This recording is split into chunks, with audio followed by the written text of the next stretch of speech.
سوالات جوابات کے سلسلے کی جانب بڑھتے ہیں۔ چلو صاحب، سوال یہ ہے کہ میرا کہ جو نبی پاک صلی اللہ علیہ وسلم نے اپنی زندگی میں یا رمضان میں 3 دن لگاتار نماز تراویح پڑھائی تھی جو 8 کے قریب بتائی جاتی ہیں، اس کے بعد آپ صلی اللہ علیہ وسلم دوبارہ آپ حجرے میں گئے تو دوبارہ اس 3 دن سے مسلسل اگلے دن وہ آپ نے نماز تراویح نہیں پڑھائی، جبکہ یہ امت نے اپنے اوپر ریگولر فرض کر لی ہیں، جیسا کہ آپ صلی اللہ علیہ وسلم کو پسند تھی نماز تراویح، تو اس لیے آپ صلی اللہ علیہ وسلم نے پڑھائی نہیں تاکہ وہ میری امت کے اوپر فرض نہ ہو جائے۔ جس طرح آپ صلی اللہ علیہ وسلم نے مسواک کو بہت زیادہ پسند کرتے تھے، اسی طرح آپ صلی اللہ علیہ وسلم اپنا روزوں میں نماز تراویح کو زیادہ پسند کرتے تھے، باقی آپ نے مسلسل نہیں پڑھائی اس لیے کہ یہ میری امت کے اوپر فرض نہ ہو جائے۔ تو یہ امت نے تو آلریڈی اپنے اوپر فرض کر لی ہے، کیا یہ ریگولر روٹین کے ساتھ پڑھنا ضروری ہے یا کبھی کبھار چھوڑ بھی دیں تو اس کا کوئی ایشو تو نہیں ہے؟ تو یہ شریعت کے حوالے سے کائنڈلی بتانا میرا۔ السلام علیکم۔ وعلیکم السلام ورحمۃ اللہ۔ میرے محترم بھائی، بات تو آسان ہے اگر ہم سمجھنا چاہیں۔ یہ مسئلہ بھی ان مسائل میں سے ہے کہ جو افراط و تفریط کا شکار ہو گئے۔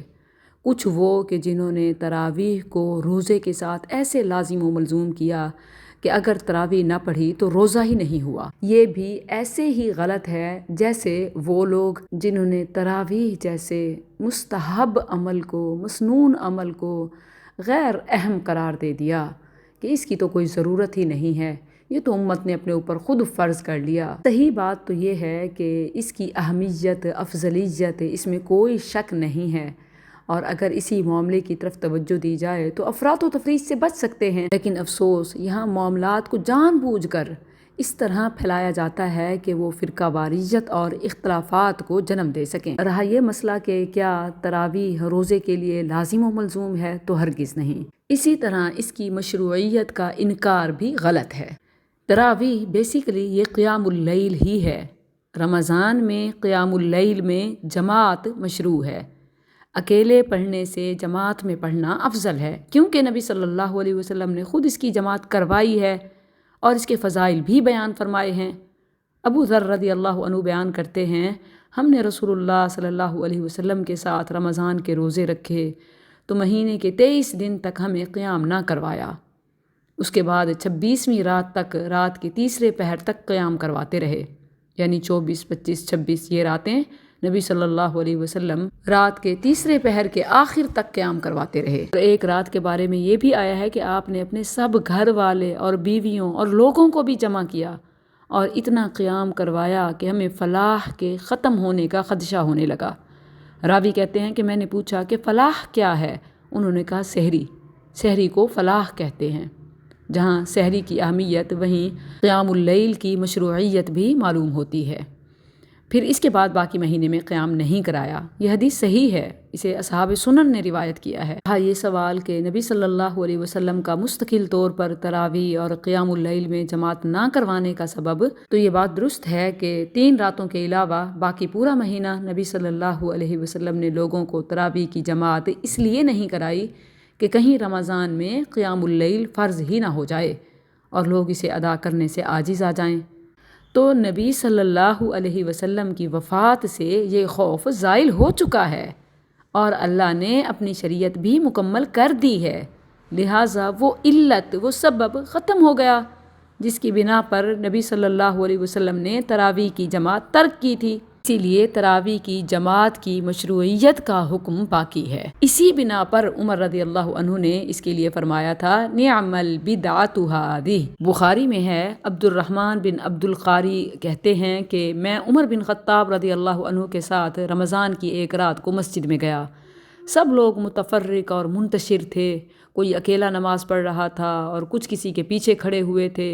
اس پر عمر رضی اللہ عنہ نے فرمایا، میرا خیال ہے کہ اگر میں تمام لوگوں کو ایک قاری کے پیچھے جمع کر دوں تو زیادہ اچھا ہوگا، کیونکہ کچھ لوگ نبی صلی اللہ علیہ وسلم کی ان 3 راتوں کو دیکھتے ہوئے باجماعت پڑھ رہے تھے اور کچھ آپ کی بقیہ راتوں کو دیکھتے ہوئے علیحدہ علیحدہ پڑھ رہے تھے۔ تو عمر رضی اللہ عنہ نے فرمایا کہ اگر میں سب کو جمع کر دوں تو یہ زیادہ اچھا ہوگا۔ اس بنا پر آپ نے ابی بن کعب رضی اللہ عنہ کو ان کا امام بنا دیا۔ پھر ایک رات کہتے ہیں کہ میں دوبارہ ان کے ساتھ نکلا تو دیکھا کہ لوگ اپنے امام کے پیچھے نماز تراویح پڑھ رہے ہیں۔ یعنی اب اگلی بار جب عمر رضی اللہ عنہ اس طرح رات کو مسجد میں آئے تو دیکھا کہ لوگ با جماعت تراویح پڑھ رہے ہیں، تو فرمایا یہ نیا طریقہ بہتر اور مناسب ہے، اور رات کا وہ حصہ جس میں یہ لوگ سو جاتے ہیں اس سے بہتر اور افضل ہے جس میں یہ نماز پڑھتے ہیں۔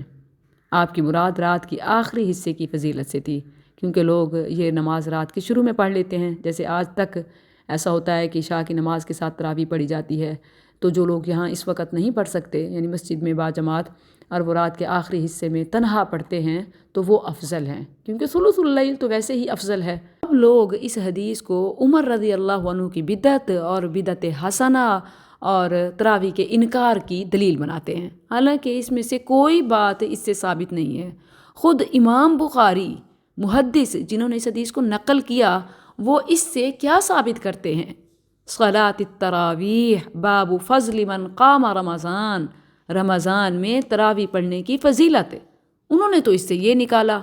اب لوگ اس سے ہی اگر تراویح کا انکار نکالیں تو ان کی عقلوں پر ماتم ہی کیا جا سکتا ہے، اس کے سوا کچھ نہیں۔ بدعت کی بات کو بھی سمجھ لیں کہ یہاں جو بدعت انہوں نے فرمایا وہ انہوں نے لغوی اعتبار سے فرمایا کہ نیا کام ہے اس طریقے سے کہ لوگوں میں جاری نہیں تھا، اب جاری ہوا ہے، لیکن اس کی اصل شریعت میں ثابت تھی، اس بنا پر یہ شرعی بدعت نہیں ہے۔